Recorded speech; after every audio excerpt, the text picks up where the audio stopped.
नमस्कार दोस्तों, राधे राधे, सबको प्रणाम, सबको नमस्ते। और एक बार जो है फिर से आपकी संक्षिप्त क्लासेस की श्रृंखला में आपका स्वागत है। आज की क्लासेस में अपन बात करने वाले हैं दोस्तों एडविन गुथरी के बारे में। किसके बारे में बात करने वाले हैं दोस्तों? एडविन गुथरी। पूरा अपन एडविन गुथरी को यहाँ पे क्या करेंगे दोस्तों, समझेंगे।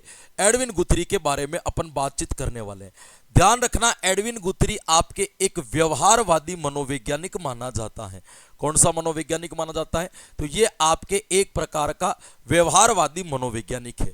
इन्होंने आपके एक सिद्धांत दिया था, पहला सिद्धांत, जिसका नाम आता है आपके समीपता का सिद्धांत। समीपता का सिद्धांत। ध्यान रखना, समीपता के सिद्धांत में इन्होंने हार्टन का सहारा लिया था। मतलब इनके साथ में एक और व्यक्ति था जिसका क्या नाम था? हार्टन। इन्होंने प्रयोग किया था। प्रयोग किसके ऊपर किया था दोस्तों? बिल्ली पर प्रयोग किया था। और प्रयोग करने के बाद इन्होंने 3 नियम दिए। एक नियम का नाम है आपके समीपता का नियम। अधिगम तब होता है जब उद्दीपक और प्राणी के अंदर समीपता अधिक होती है। एक दिया था एकल प्रयास का नियम। एकल प्रयास का नियम कहता है कि प्राणी सीखने के दौरान कोई भी गलत अनुक्रिया नहीं करता, एक ही प्रयास में सीख जाता है। तीसरा दिया था नवीनता का नियम। एक से अधिक बार यदि अनुक्रिया करेगा तो बालक प्राणी जो होगा वो कुछ न कुछ क्या करेगा, आपके नया सीखेगा। ध्यान रखना, एडविन गुथरी एक ऐसा विद्वान था जिसने आपके अधिगम में दोनों चीजों को अस्वीकार कर लिया। किस किस को? एक तो इन्होंने आपके अधिगम में पुनर्बलन को भी अस्वीकार कर लिया कि इसकी भी जरूरत नहीं होती है, और एक आपके अनुक्रिया की पुनरावृत्ति को भी क्या कर दिया मेरे दोस्तों? अस्वीकार कर दिया। ध्यान रखना, एक दूसरा प्रयोग जो आपके एडविन गुथरी ने किया था वो उसका खुद का था, जिसका नाम है आपके प्रतिस्थापन का सिद्धांत। भाई कौन सा सिद्धांत? प्रतिस्थापन का सिद्धांत। जिन्होंने इन्होंने बताया था कि किसी एक उद्दीपक के प्रति यदि कोई प्राणी कोई अनुक्रिया करना सीख लेता है तो उद्दीपक के बदल जाने पर भी अनुक्रिया में कोई भी बदलाव नहीं होगा। ये इन्होंने सिद्धांत में इसमें सिद्ध किया था।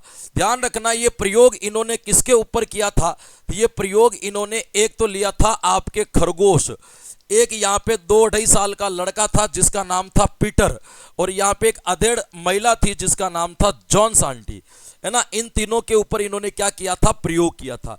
एक आपके एडविन गुथरी ने दिए हैं आपके आदत निर्माण के संप्रत्यय, कि लोगों के अंदर कैसे आदत का निर्माण किया जाता है और किस तरीके से जो है बुरी आदत को क्या किया जा सकता है, आपके छोड़ाया जा सकता है। ये आदत निर्माण का संप्रत्यय जो दिया गया था वो भी किसके द्वारा विकसित किया गया था? तो वो भी एडविन गुथरी के द्वारा विकसित किया गया था, है ना। पहला संप्रत्यय कौन सा था? तो पहले संप्रत्यय का नाम है देहली सीमा। यदि कोई भी प्राणी आपके असंगत अनुक्रिया करता है तो उससे संगत अनुक्रिया करवाने के लिए शून्य से क्रिया शुरू की जाए, उसको 0 से सिखाया जाए।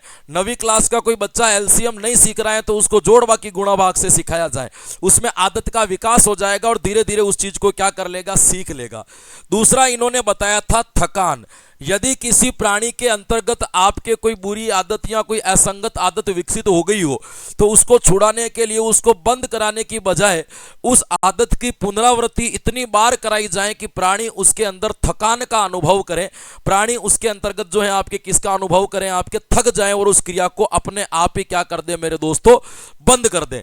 और एक दिया था असंगत उद्दीपक। ये कहते हैं कि जब भी किसी प्राणी के सामने असंगत उद्दीपक आता है तो प्राणी का व्यवहार असंतुलित हो जाता है, कुसमायोजित हो जाता है। तो उस व्यवहार को संतुलित या समायोजित करने के लिए प्राणी के सामने संगत उद्दीपक को प्रस्तुत कर दिया जाए, जिससे असंगत उद्दीपक का प्रभाव समाप्त हो जाता है।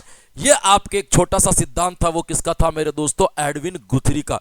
ये तो 5 मिनट भी पूरे नहीं और खत्म हो गया, है ना। तो एक छोटा सा सिद्धांत था जो दिया था एडविन गुथरी ने, जिसको मैंने आपको समझाने का प्रयास।